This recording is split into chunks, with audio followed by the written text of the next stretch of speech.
Hey Jason, how you doing? Doing great, John. How about you? I've been looking forward to hearing the rest of the story. So last time you had found your spiritual master and you studied under him for 3 years. What happened? During those 3 years of studying with him, I met many Tibetan Buddhist monks who were visiting New York at the time.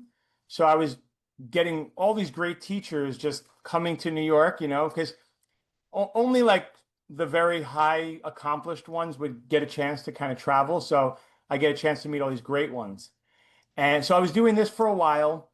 And one day, and learning a lot, one day I go to this teaching and I see this big Tibetan monk coming in, looks just like Morpheus with the sunglasses on and everything. And I just looked at him and I was like, I know this is like another teacher. I'm going to be connected to this guy. So who is this guy? So he comes, and unlike your traditional Buddhist teaching where they're talking about compassion and impermanence and um, this guy was teaching us breathing exercises and he was making jokes, and he just had something about him very different, very charismatic. So after the teaching, they said, if anybody wants to meet with Geshe-la, you can come back tomorrow morning and he'll be, seeing people one on one. So I was like, all right, I'm coming. So I went and met him. We spent some time talking, and he said to me, "Oh, you're very good. I could tell you have very good meditation." And I was like, "Thank you, thank you." And almost like unconsciously, the words just came out of my mouth, like, "I want you to be my teacher." Oh, wow. Keep in mind, I've met many monks at this time, many lamas at this time, and it just came out of my mouth. And he's like, "Oh, okay, very good, very good." So then he's like, "You come back tomorrow or tonight even." I think it was later that night. So I come back and then we all go out for dinner. Like he was staying with some people, like local people in Staten Island. So we all go out for dinner, and I find out someone said Geshe-la just came from Japan. The Dalai Lama like has him represent, him in Japan. I was like, really? I lived in Japan. So we had this connection, and we just kept talking, and then he gave me this invitation, and he says, "You come to India in 3 weeks." And you come meet the Dalai Lama. You come to this, 10,000 monks are going to be at this big celebration. And, you come. I was like, so I'm like, and I had wanted to go to India. Now keep in mind that up until this point, I had been studying like traditional like yoga, what we call like Hinduism yoga, Vedic studies, and also the Buddhist stuff. But I was still leaning more towards the Vedic stuff. So I was already planning to go to South India and learn more about herbs and Ayurveda and massage and all these different treatments. So I thought to myself, okay, I can go to this thing with him, which would be incredible, and then take off on my own and go to, do my own thing in India because I'm used to traveling alone. So that was the invitation. And sure enough, I dropped everything, quit my job, and in 3 weeks, I bought a ticket and I was on my way to India to meet him, this person I barely knew. Okay, so you met him where in India? South or North India? Well, we flew into Delhi, which is kind of central. Okay. Stayed there for a few days in this Tibetan community in Delhi, and then we flew to South India, where I mean, this place is incredible. So China invaded Tibet 1959. So there's been refugees coming. I could tell you hours of stories of incredible feats. It's very dangerous. Many people die on the way out, but kids, escape to get out of there to come to India. So India gave the Dalai Lama and the Tibetan people two areas, one in Dharamsala, which is very north in the Himalayas, and South India, and says you can have this plot of land for your people as a refugee city almost. So in South India, there's a place called Hubli. And inside of this city of Hubli is this Tibetan refugee city. And then inside this Tibetan refugee city is a monastic city. So again, in Tibet, it's a huge area. It's a huge plateau. like where Tibet is. And so there's monasteries all over, vast distances. But in India, they all escaped. And so all the monasteries they basically put all the different monasteries in this city. So you could walk around for miles and it's nothing but monasteries and monks. And there's like shops and stuff. And, the monks have parents. So the parents will come visit their monk kids. So there's like restaurants, but it's just miles of monasteries. It was like one of the most mind-blowing things I've ever seen. So what were you there to do? What was going on that you went down to South India? So in this monastic city, they had built this giant teaching hall, prayer hall. So it was completed. So they inaugurated it, and then the Dalai Lama gave a 10-day teaching there, and there was like 10,000 monks who came. And you were there during that? Yeah. So what was that like? I mean, it's incredible. It's like almost like nowadays people go to like Burning Man, they go to these big festivals. It's like kind of like a big festival, but it's like monks and people from all over the world coming, and it was just wild. It was just like a dream come true. Like this was my fantasy ever since I was a kid watching those kung fu movies. I'm like, this is it. So you ended up staying there for the next 10 years, right? Well, no, 10, it was a 10-day teaching. So we stayed for Okay. that. And Geshe-la, he was like a prankster. He would just like leave us alone. And there was like a lot of women. He invited other like he invited, remember he invited me? He like came to America to invite certain people. And he invited me, and I think it was like 8 or 9 women, and one other man was supposed to come, and he like couldn't make it last minute. So it was like me and 9 women in this monastic section of this monastic city, and he would just disappear. And I knew Ayurvedic herbs and everything, so everybody's getting sick. So he's just leaving me to like take care of these women. Oh, wow. It was funny. It was funny. But yeah, I mean, it was just so cool because you just be like Geshe-la would just invite us, and there would be like all these high lamas. It's kind of like the Jedi Council. So yeah, you've seen the Jedi Council in Star Wars. It's Yeah. literally like George Lucas was inspired by the Tibetan monks living in South India, the refugees, and that's how Oh, they came up with the Jedi.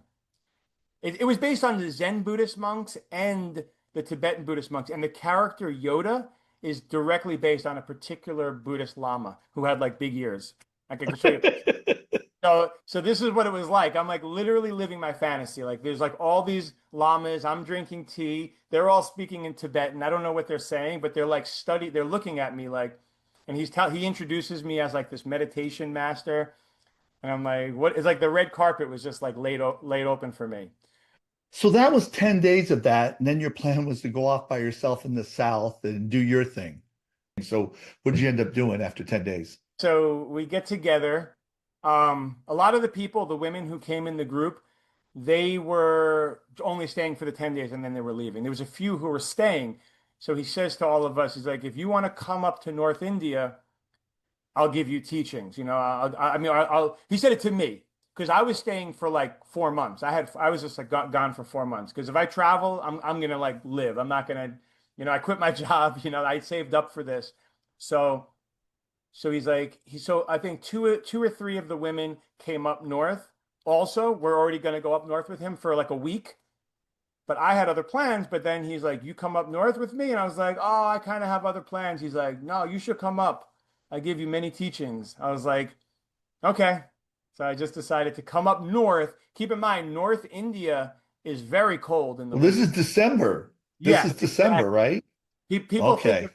people think of India as being like very hot, and South India is very hot, but the Himalayas are very cold, and they don't have heat because it's only cold for a few months. So I went there in the dead of winter, so the goodbye to my vacation. I was supposed to be in Kerala, which is like a tropical paradise with coconuts and exotic fruits. So yeah, so I went up north with him. So tell me about Geslow. Tell me his background. Okay, yeah. So Geshe is actually a title. It's loose translation means spiritual friend. but Okay. it's really come to take on a completely different meaning since like the 14th century. It means like someone who passed a very, very rigorous uh, training for 20 years. And it's the equivalent of 5 PhDs. You could 4 or 5 PhDs. It's very advanced. And it's like there are written exams, but it's mostly debate. And what are the areas? What are these 4 or 5 PhD areas? Epistemology, Okay. which I could tell you more about this in the future during my training, but Right. because I trained in these subjects myself, but roughly speaking, epistemology is how do we know what we know? How do we know Hmm. what's true? So then we talk about sense data through the five senses and then logic. So Yep. the first topic is logic and perception. The second topic is philosophy or technically ontology, the quest for what truly exists and what doesn't exist, which is a core part of Buddhism. Ethics, which is learning about cause and effect, basically, learning about like karma and all that topic falls under that. Then there's something called the Abhidharma, which is like the higher sciences, and that includes 51 mental states. So it's a very advanced, it's the most advanced psychology I've ever came across, which I fell in love with, and it has its own version of physics and metaphysics. That's another topic. And then the last topic is called the Prajnaparamita, which is it's basically explaining the entire path, the Buddhist path from where you are to becoming a Buddha and all of the stages in between. And like the literature is it's very advanced. But when we say path in Buddhism, we don't actually mean like it's a metaphor, like you're walking on a path. Everything in Buddhism is mind. Everything in Buddhism is is mental path. It's transforming your mind. Or So re so he had those. so He, yeah. he he had all those. So And so there's different lineages. In his particular lineage, it's called the Gelug lineage. Um, and in that lineage, there's probably 10, between Mongolia, Tibet, there's probably like 20, 30,000 monks, probably more in that lineage. Out of them, a small percentage become geshes, but they're all training in this very advanced curriculum, but not everybody becomes a geshe. It's really, really difficult. okay, And so then then within, how did he get to that? Like what was his background growing up and oh yeah, everything? so yeah, he was born in Tibet. He Okay. was born in Kham, Tibet, where they're all very big like him. So he's born there, and his father was shot in front of him when he was 7 by the Chinese. Oh His wow. father died.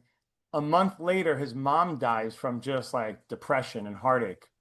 So he's an orphan at like 7 years old. And somehow he had an uncle who married an American, and somehow he was able to get out of Tibet into India, which is not easy to do. Like I said, most people have to escape. I think he was able to do it somehow. I never really understood that part of the story, but he gets to India, he has no family. He becomes a monk, and he starts training. I think he became a monk around 12 and trained in this Geshe curriculum. And from a young age, like he was like a superstar in So debate. he lived in a monastery at 12 Hmm. and he's this superstar. Yeah, he's a superstar at debate. So especially in the Gelug, this is a tradition going back to the Buddha 2,600 years ago. The Buddha would never go and say he would talk to kings and all types of rich people, and he would get them. He would debate them in like a kind of like an unconscious confrontation, right?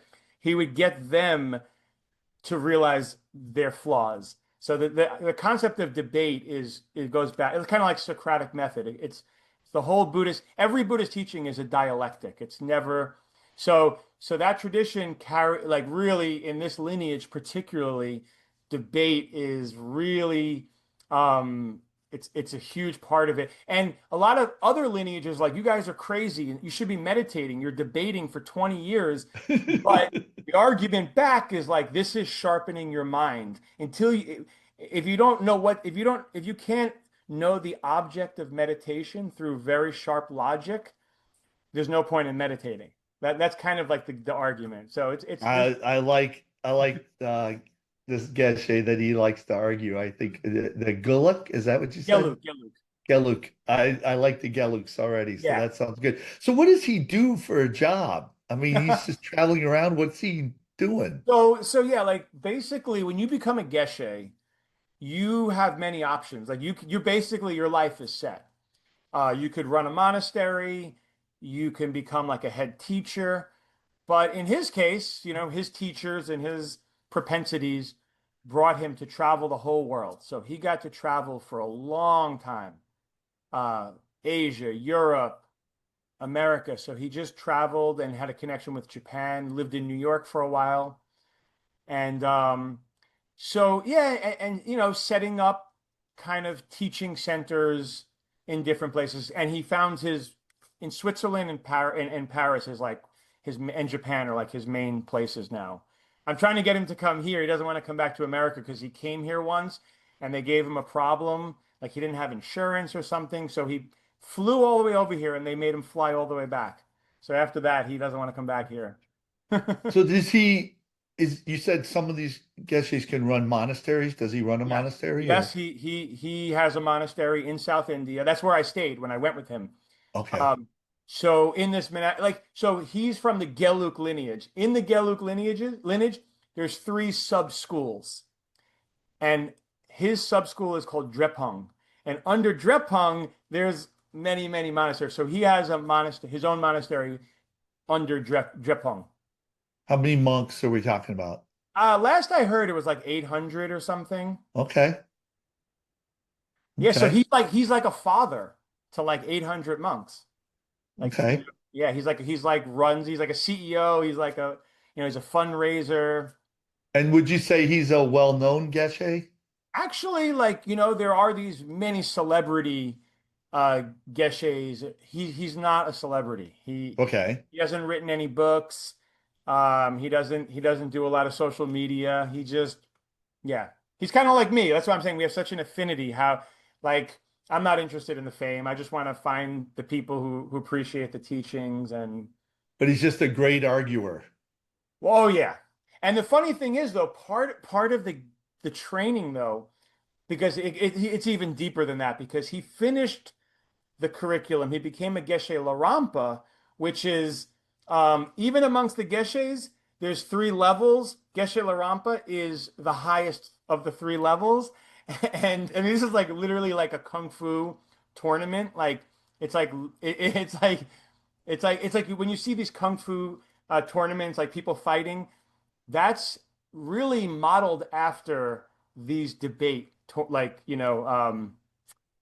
it's kind of like a tournament. It's kind of like a tournament. Like, and he ranked second out of all the Geshe Larampas. So, so yeah, he's a great arguer. But then after you get very high, a small percentage get invited to the next level of teachings. And in those teachings, you have to learn to go beyond the arguing. So it's kind of like learning how to What does that flow. mean, go beyond the arguing? What does that look like? Um, it's like you train your mind, your conceptual mind, to have, you know, like such sharp logic. We use a metaphor of a flaming sword. It's like a Okay. sword. It can cut a hair, and then burn it up. So it's like, but after you master that, like your Jedi sword, you have to let it go.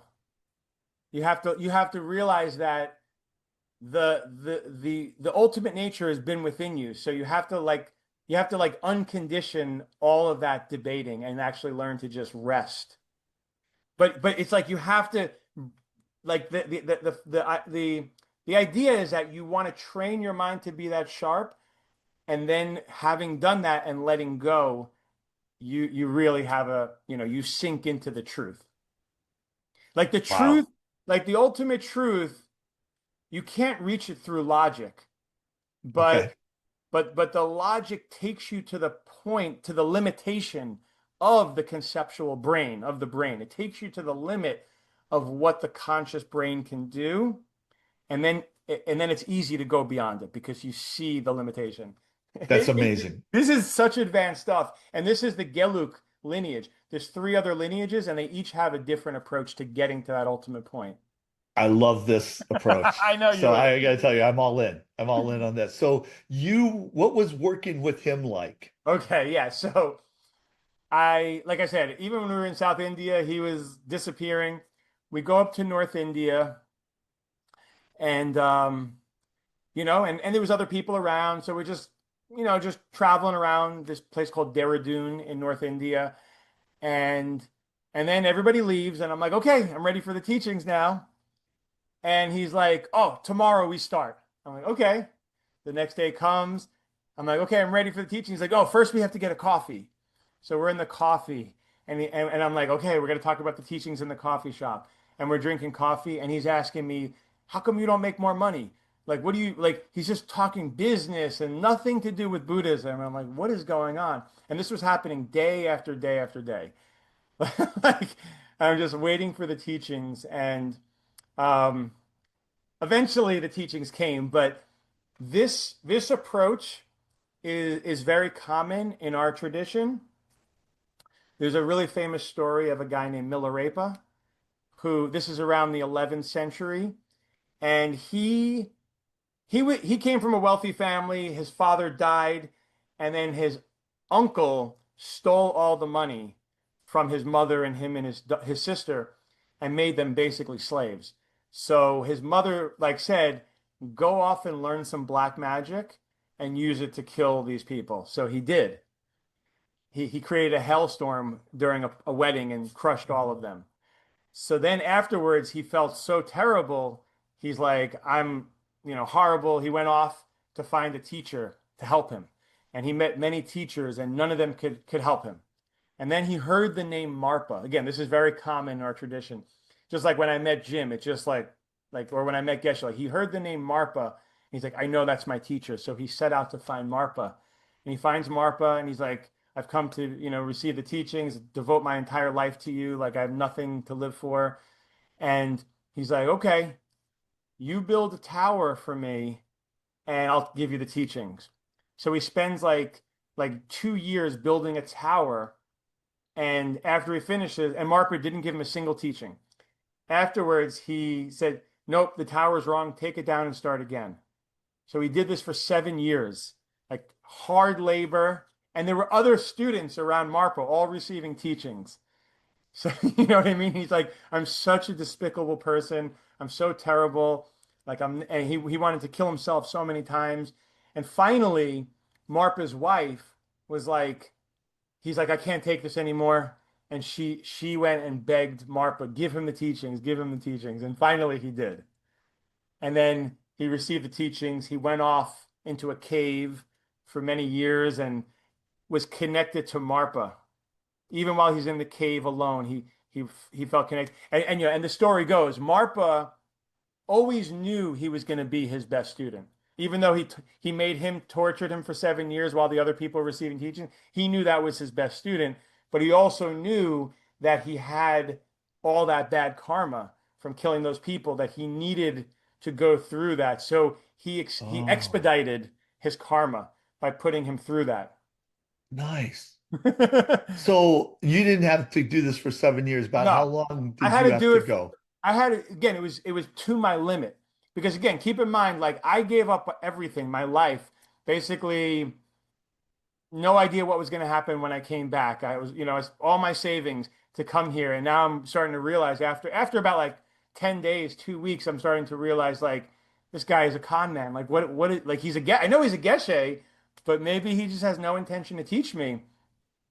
I was literally about to leave. And that's when he started teaching me. Were you talking to Jim at this Oh time? yeah. Did you still? Oh, that was funny too because the time difference, and Jim was only available at a certain time, and for some reason in India they lock up the gate so you can't even leave your house. So I was literally climbing over a gate to go to a payphone to get like a calling card to call Jim and be like, "What's going on?" And he was like, and Jim would say things like, he's like, "Wait till the new moon."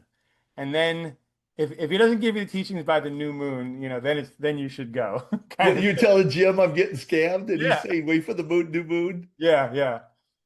So Wow. sure enough, yeah, he started giving me the teachings and taking me to meet the all these different lamas, all these high lamas, and getting blessings from them. Like, I don't want the blessings, I want the teaching. But little did I know that the blessings, when I came back to the States, he gave me the curriculum to study. And it was I could find the English translations but yeah, I guess the blessings, like all that just, like he planted the seeds while I was there. But when I came back is when the real studying began.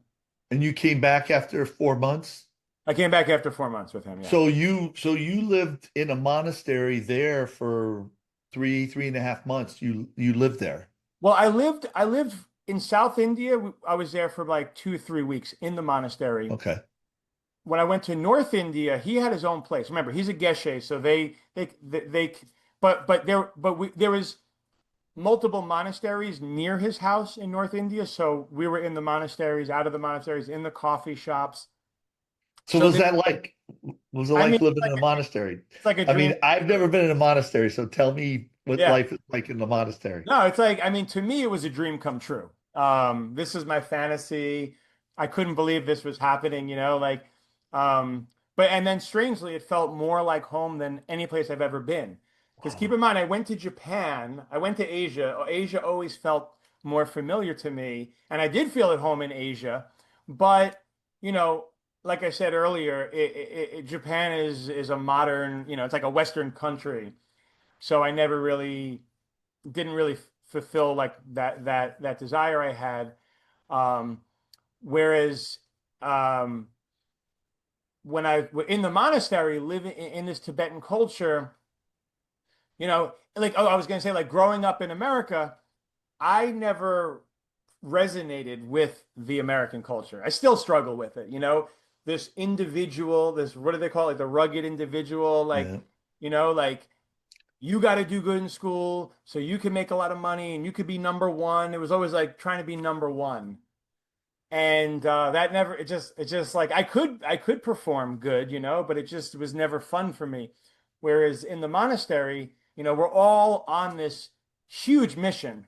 The mission, all of us, we are in training for countless lifetimes to achieve the ultimate state of mind so we can be in service to all beings across all other worlds besides even this one.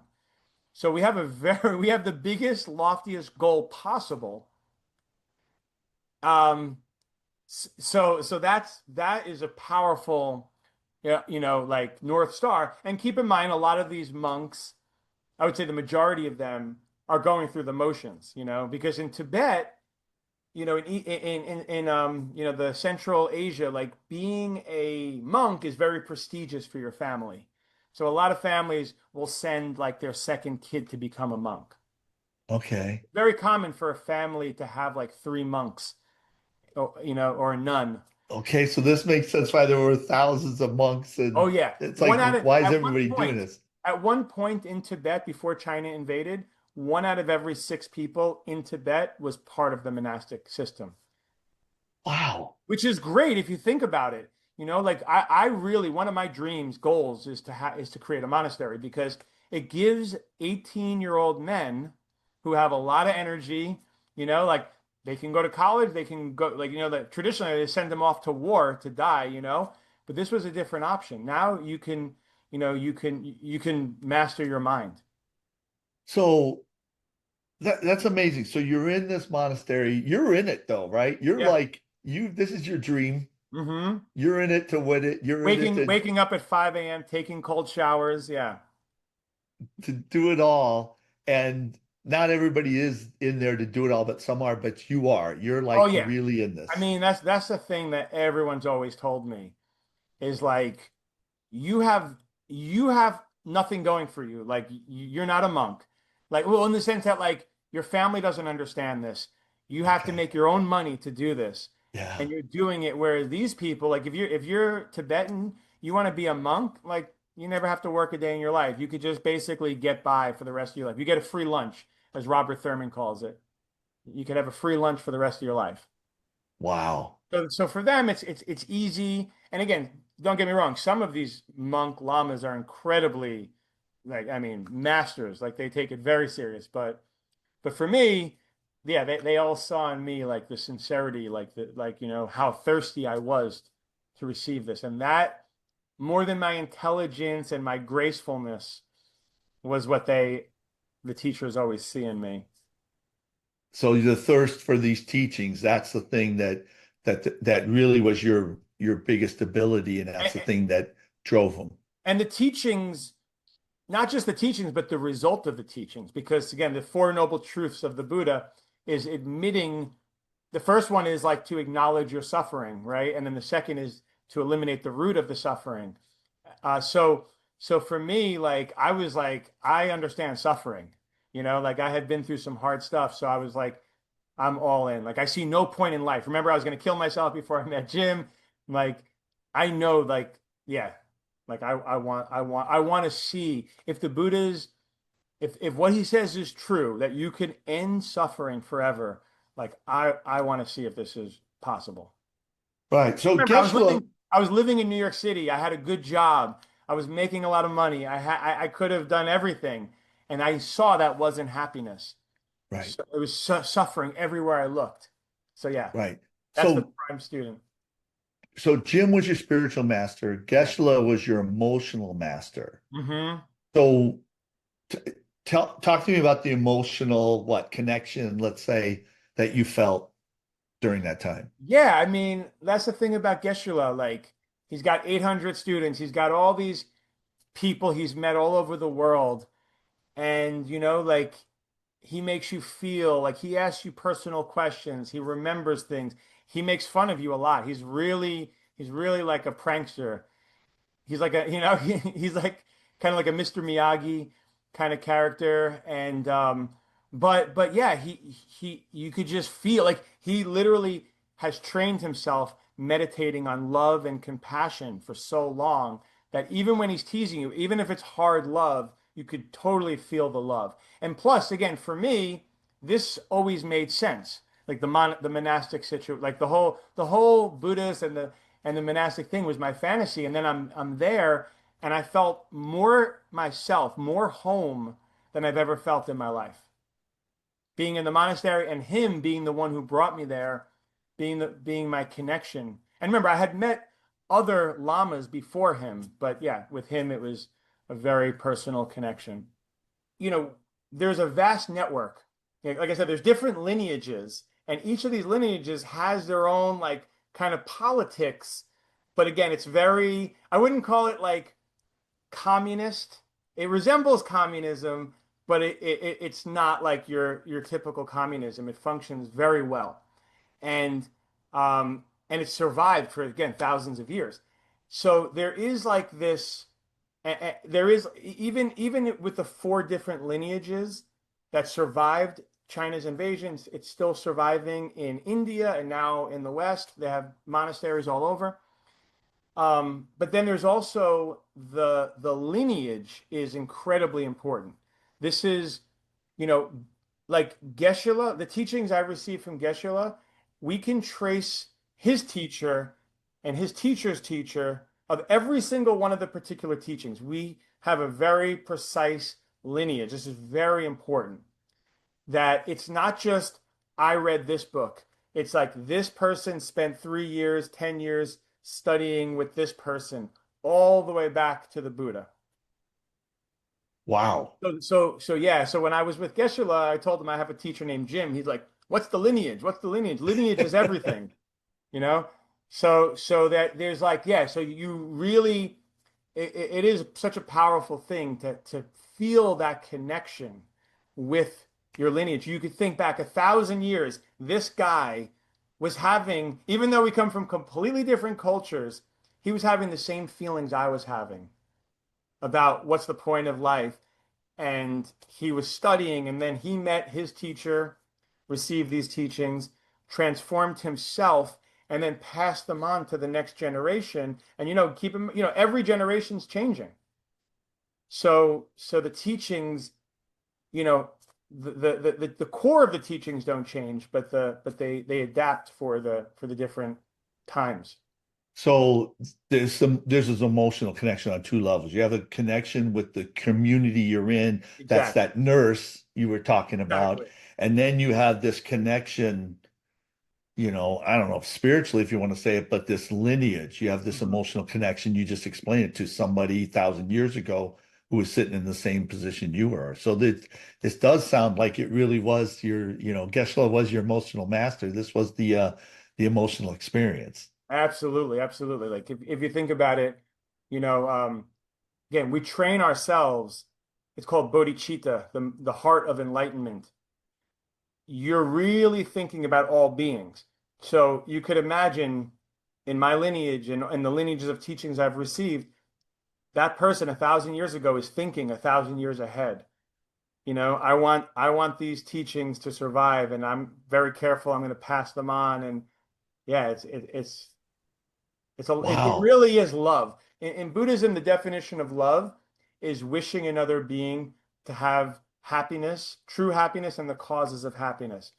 So, they're monks. It's not like they're necessarily very sentimental, but like the love, like of what of like of wanting these teachings to benefit people, not just your future students, like not like just the lineage, but each one of those students will teach, you know, people who aren't so connected, but each, will help all beings.